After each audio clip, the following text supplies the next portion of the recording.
Welcome. In this tutorial, we will guide you through the simple steps to remove a chat from your favorites on WhatsApp web using your PC. With the latest updates, managing your favorite chats has become even easier. Let's get started. First, open WhatsApp web on your PC.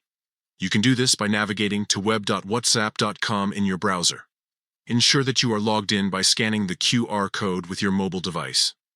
Once you're logged in, look for the Favorites section. This is where all your favorite chats are displayed for quick access.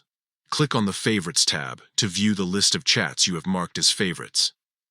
Next, find the chat you want to remove from your favorites. Scroll through the list until you locate it.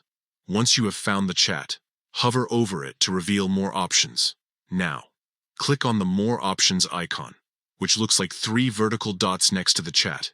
This will open a drop-down menu with several options related to that chat. From this menu, choose Remove from Favorites. A confirmation prompt may appear, asking if you are sure about removing this chat from your favorites. Confirm your choice, and just like that, the chat will be removed from your favorites list. And there you have it. You've successfully removed a chat from your favorites on WhatsApp web. This process helps keep your favorites organized and ensures that only the most important chats are easily accessible. If you found this tutorial helpful, make sure to give it a thumbs up and subscribe for more tips and tricks on using WhatsApp effectively. Thanks for watching, and happy chatting.